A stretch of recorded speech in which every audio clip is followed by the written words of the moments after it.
पहाड़ की खबरें आप देख रहे हैं अपना उत्तराखंड में आ रही है बड़ी खबर से बुलेटिन का आगाज करते हैं। देहरादून से बड़ी खबर, जहां सचिवालय में धामी कैबिनेट की बैठक जारी है। कैबिनेट मीटिंग में कई अहम फैसलों पर मोहर लग सकती है, जिसमें अग्निवीरों को सरकारी नौकरियों में आरक्षण देने का फैसला हो सकता है। ये बड़ा फैसला जो सरकार की तरफ से कहा गया था, आज ये प्रस्ताव रखा गया है। साथ ही आपको बताएंगे पिथौरागढ़ और अल्मोड़ा नगर पालिका को नगर निगम का मिल सकता है।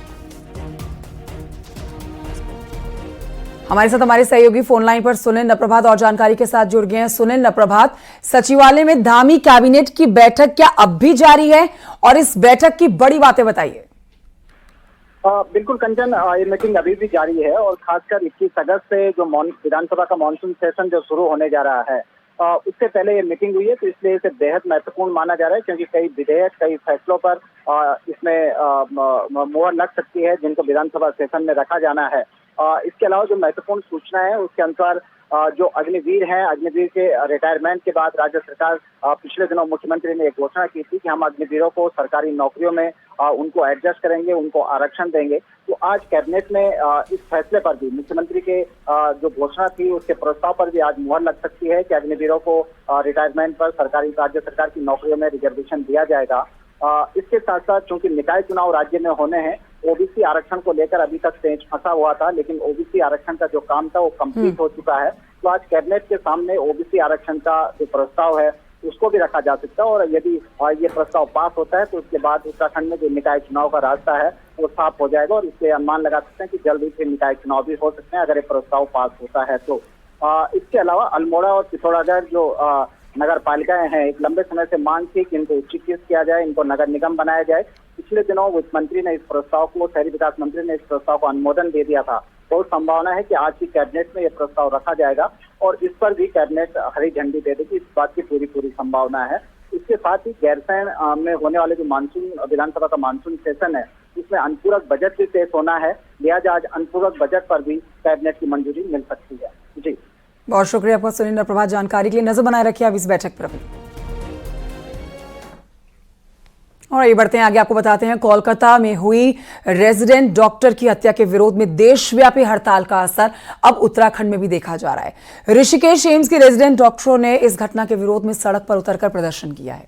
तस्वीरें आप उत्तराखंड की देख रहे हैं। पूरे देश में आक्रोश है, सेवाओं पर सीधे तौर पर देखा जा सकता है, जिससे इलाज के लिए आए मरीजों को दिक्कतों का सामना करना पड़ रहा है। 2 दिन की देशव्यापी हड़ताल, जिसका आज दूसरा दिन, डॉक्टरों की हड़ताल का खामियाजा मरीज भुगत रहे हैं।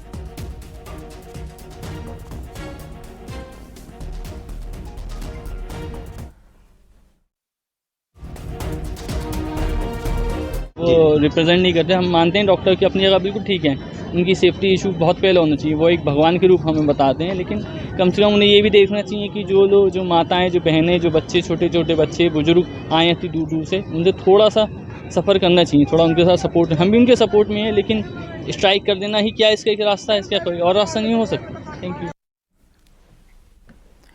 और आइए आगे बढ़ते, आपको बताते हैं चमोली की खबर, जहां पर बद्रीनाथ नेशनल हाईवे को कंचनजंगा के पास खोल दिया गया है। पहाड़ी से मलबा आने से हाईवे बंद हो गया है। तस्वीरें भी आपको दिखा रहे हैं। कंचनजंगा के पास में भूस्खलन का खतरा अभी भी बना हुआ है। बद्रीनाथ हाईवे छिनका के पास बंद है। गाड़ियों की लंबी कतारें आप देख सकते हैं। ट्रैफिक पूरी तरह से बंद, यहां पर ठप, जिसे खोलने में प्रशासन की टीम जुटी हुई है, लेकिन पहाड़ी से बार बार मलबा आ रहा है, जिसकी वजह से सड़क को खोलने में दिक्कत आ रही है।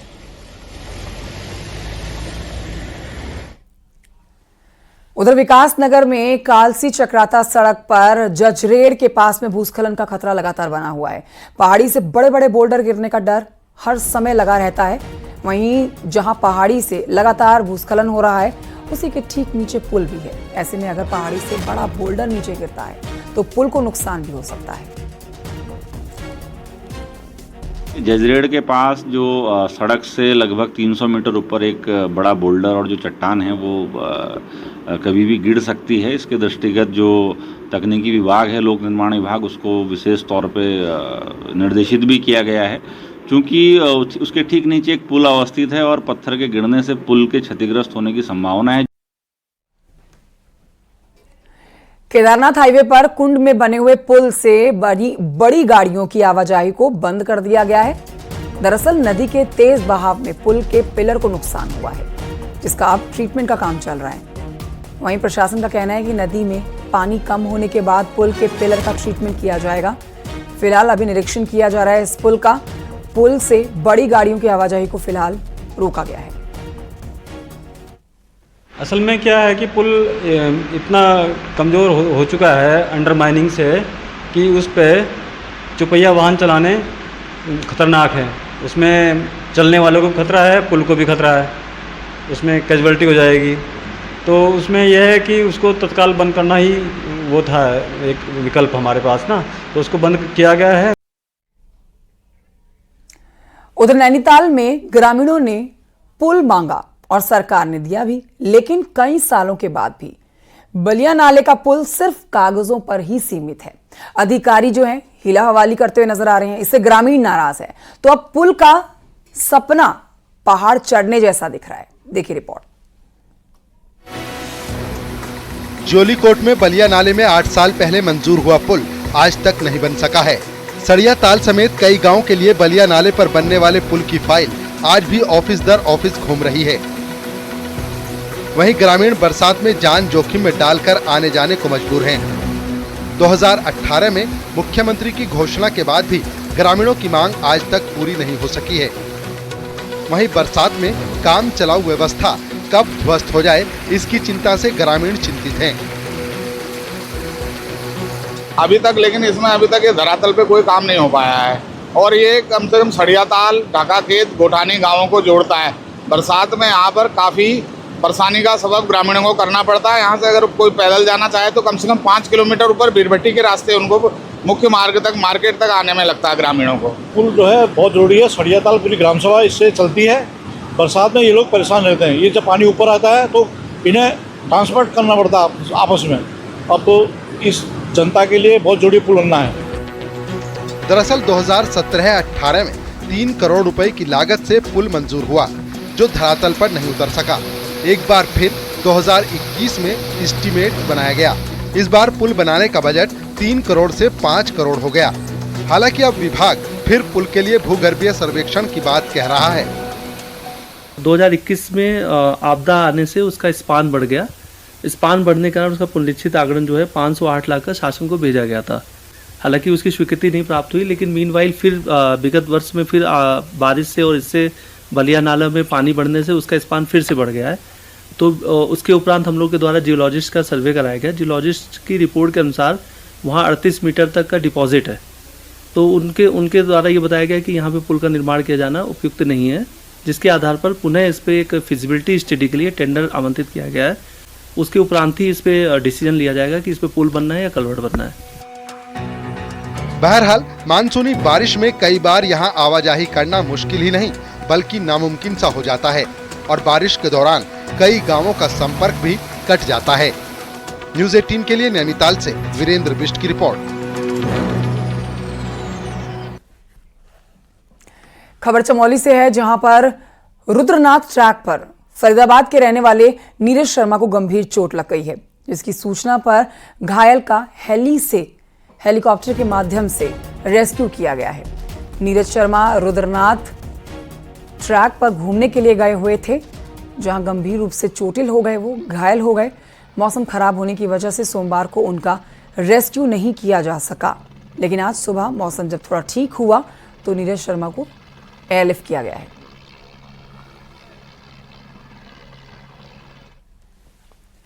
उधर उत्तरकाशी में 2 अलग अलग घटनाओं में 2 महिला, एक लड़की नदी के तेज बहाव में बह गई। पहली घटना हर्षिल से अवाना बुग्याल ट्रैक में हुई है और यहां आपको बताएं कि गाजियाबाद की एक महिला ट्रैकर नदी पार करते वक्त उसका पैर फिसला और वो पानी में बह गई। जबकि जो दूसरी घटना हुई है वो कल यानी कि सोमवार के नाकुरी क्षेत्र की है, जहां भागीरथी नदी में पानी भरने के दौरान एक महिला और एक लड़की नदी में बह गई, जिनकी तलाश में सुबह ही सर्च ऑपरेशन चलाया गया, जो अब भी जारी है।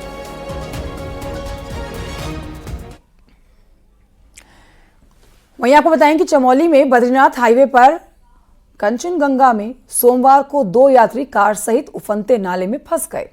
तस्वीरें भी आपको दिखा रहे हैं, कंचनजंगा की तस्वीरें आप देख रहे हैं। सूचना पर पहुंची पुलिस ने दोनों यात्रियों का रेस्क्यू कर लिया है। बताया जा रहा है कि बद्रीनाथ धाम जा रहे दोनों यात्री कई घंटे तक उफनते नाले में फंसे रहे।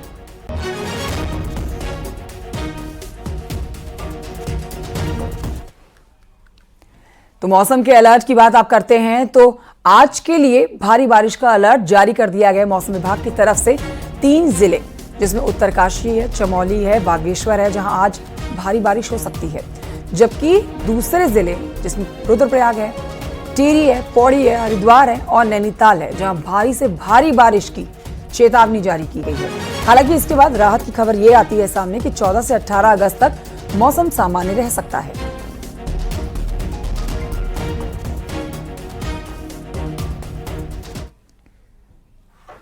और ये बढ़ते हैं आगे। दिल्ली से इस समय एक बड़ी खबर आ रही है, जहां पर भ्रामक विज्ञापन के मामले में बाबा रामदेव और आचार्य बालकृष्ण को राहत मिली है। सुप्रीम कोर्ट ने बाबा रामदेव माफीनामा मंजूर कर लिया है। तो आखिरकार लंबी कोर्ट की कार्रवाई के बाद बाबा रामदेव के लिए ये राहत भरी खबर, राहत भरा आज का दिन, जहां माफीनामा बाबा रामदेव का कबूल कर लिया गया है। माफीनामा जो बाबा रामदेव की तरफ से दिया जा रहा था बिना किसी शर्त के, पिछली कार्रवाइयों में, सुनवाइयों में, उसमें सुप्रीम कोर्ट से किसी भी माफीनामे पर राहत की खबर नहीं आई थी। लेकिन आज का दिन बहुत ही अहम हो जाता है बाबा रामदेव के लिए, ना ही सिर्फ रामदेव बल्कि आचार्य बालकृष्ण के लिए भी। सुप्रीम कोर्ट से बड़ी राहत, माफीनामा मंजूर कर लिया गया है। वहीं आपको बताएं कि हरिद्वार में पुलिस और एक बदमाश के बीच में मुठभेड़ हो गई। मुठभेड़ में बदमाश के पैर में गोली लगी है, जिससे बदमाश घायल हो गया है। कनखल के पंजन हेड़ी में किराना व्यापारी की दुकान में ये बदमाश घुसे और हथियार के दम पर इन्होंने लूट की घटना को अंजाम दिया। पुलिस ने एक आरोपी को गिरफ्तार किया है। पुलिस के मुताबिक आरोपी कनखल थाना क्षेत्र में हुई लूट की वारदात को अंजाम देके निकले हैं और मास्टरमाइंड हैं। आरोपी मोहित को सिद्धेश्वर मंदिर के पास हुई मुठभेड़ में पुलिस ने गिरफ्तार किया है, जिसे मास्टरमाइंड बताया गया है। जबकि उसका साथी जो है वो लूट में शामिल रहा और भागने में कामयाब रहा, जिसकी तलाश की जा रही है। आरोपी मोहित लक्सर के अकोड़ा कला गांव का रहने वाला है। घायल आरोपी को जिला अस्पताल में भर्ती कराया गया है। आज जिया पोता के पास में चौकी इंचार्ज हमारे चेकिंग कर रहे थे। इसी संबंध में उसको एक सूचना प्राप्त हुई थी कि एक व्यक्ति जो मुंह में साफा बांध के तेज गति से जा रहा है। चेकिंग के दौरान उसे रोकने की कोशिश की गई, पर उसके द्वारा मोटरसाइकिल तेजी से भगा दी गई। जो हमारे बैरियर्स थे उनको भी क्षतिग्रस्त करते हुए वो तेजी से भागने लगा। इसी बीच हमारे जो फोर्स है उसके द्वारा सेट में चौकी इंचार्ज द्वारा बताया गया और खुद भी इसका पीछा किया गया। तो ये सिद्धेश्वरी मंदिर की ओर जाता हुआ दिखाई दिया था और जब इसका पीछे लगातार कॉम्बिंग के जो हमारे इंस्ट्रक्शन भी प्राप्त हुए सिटी से, सिद्धेश्वरी मंदिर के पास में इसकी बाइक बरसात के कारण फिसल गई थी, जिसको इसके बाद ये वहां से भागने की इसने कोशिश करी और जब पुलिस के द्वारा से पकड़ने की कोशिश करी तो इसके द्वारा फायर किया गया। उधर कोटद्वार में यूपी और उत्तराखंड की सीमा पर वन विभाग ने चेकिंग अभियान तेज कर दिया है। वन्य जीवों के शिकार को रोकने के और संदिग्ध गतिविधियों को रोकने के लिए वन विभाग की टीम लगातार गश्त कर रही है। इसके साथ ही जंगल में गुर्जरों के डेरों की भी तलाशी ली जा रही है। जो गश्ती टीम है वो प्रतिदिन 1000 किलोमीटर तक गश्त कर रही है। इसका हमारे पास मोबाइल पर पूरा डाटा आता है और हम ये तय करते हैं कि गश्त में कोई भी क्षेत्र छूटने न पाए। इसकी हर 15 दिन में मॉनिटरिंग की जा रही है। पौड़ी में हेमवती नंदन गढ़वाल केंद्रीय विश्वविद्यालय परिसर में 6 सूत्रीय मांगों को लेकर धरने पर बैठे छात्र संगठन ने अब कॉलेज में भूख हड़ताल शुरू कर दी है। इसके साथ ही प्रदर्शन कर रहे छात्रों ने कॉलेज के मुख्य गेट पर तालाबंदी करी है।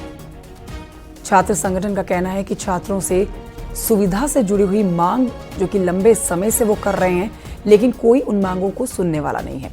कॉलेज प्रशासन का कहना है कि छात्र संगठन की कई मांगों को मान लिया गया है, जिस पर काम चल रहा है। वहीं कॉलेज प्रशासन ने छात्र संगठन से हड़ताल खत्म करने की मांग की है। हड़ताल हमारी रहेगी जब तक हमारी मांगे नहीं सुनी जाती है और यदि 14 तारीख तक, अंतिम चेतावनी हमारी है, यदि 14 तारीख तक हमारी मांगे नहीं सुनी जाती है तो हमारा एक प्रतिनिधि मंडल श्रीनगर में जाके बीसी के कार्यालय का घेराव करेगा और वहां पर आंदोलन करने पर बाध्य होगा। बस स्वागत है आपका। आगे बढ़ते आपको बताते हैं, न्यूज 18 ने आपको खबर दिखाई थी कि अफसरों ने वित्त मंत्री प्रेमचंद अग्रवाल को ही अनुपूरक बजट के बारे में नहीं बताया। अब देखिए, नेता विपक्ष यशपाल आर्य का कहना है कि विधानसभा सत्र को लेकर जो एजेंडा दिया गया है उसमें भी इसका जिक्र नहीं है। नेता विपक्ष ने कहा है कि अफसरों का ये रवैया हैरान करने वाला है। जरा आपको बता देते हैं कि पूर्व मुख्यमंत्री हरीश रावत ने भी इस पर बड़ी हैरानी जताई है। क्या फिर बिना वित्त मंत्री को बताए काम हुआ कैसे, जबकि वित्त मंत्री की सहमति के बिना ये हो ही नहीं सकता। नहीं, देखिए, जो एजेंडा दिया गया है इन्होंने, उसमें कहीं पर उल्लेख नहीं है। बाद में मालूम हुआ, जानकारी हुई कि अनुपूरक बजट भी पेश किया जा रहा है।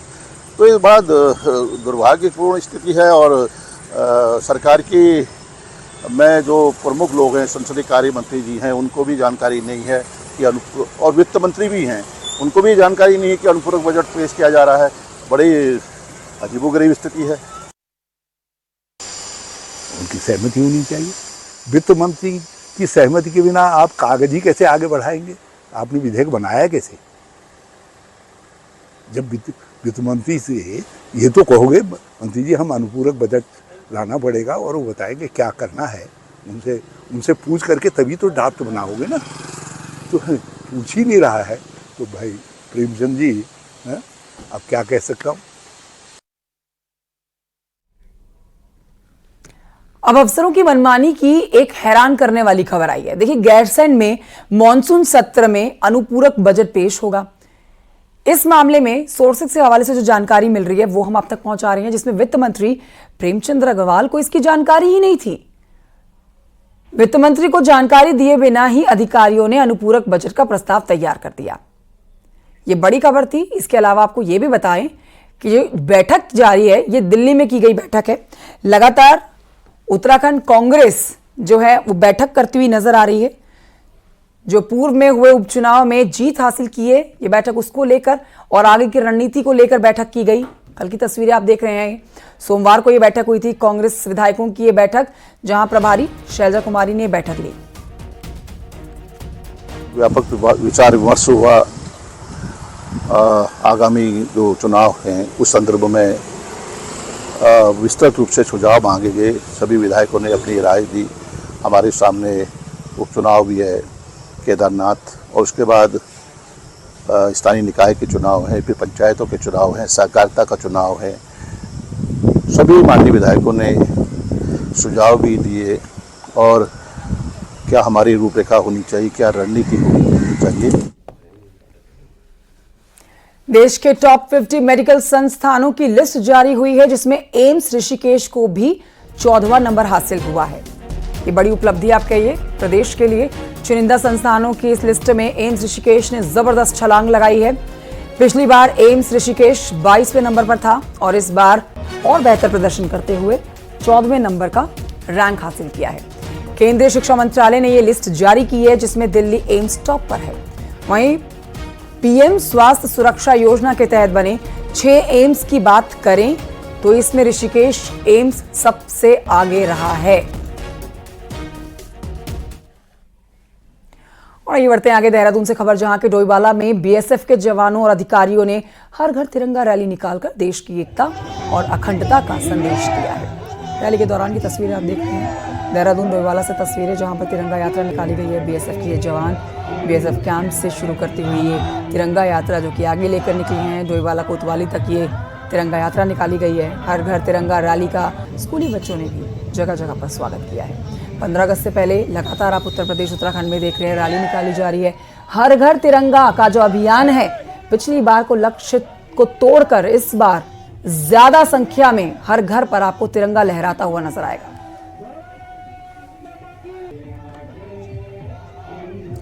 अल्मोड़ा से खबर, जहां पर भारतीय जनता युवा मोर्चा ने तिरंगा यात्रा निकाली और करबला से लेकर पूरे बाजार में यात्रा निकाली गई और भारत माता की जय के नारे से पूरा बाजार गूंज उठा। बीजेपी 9 अगस्त से 15 अगस्त तक रोजाना अलग अलग जगहों पर तिरंगा यात्रा निकाल रही है। सभी लोगों में उत्साह जा रहा है। हर घर तिरंगा यात्रा में भारी संख्या में लोग जुट रहे हैं।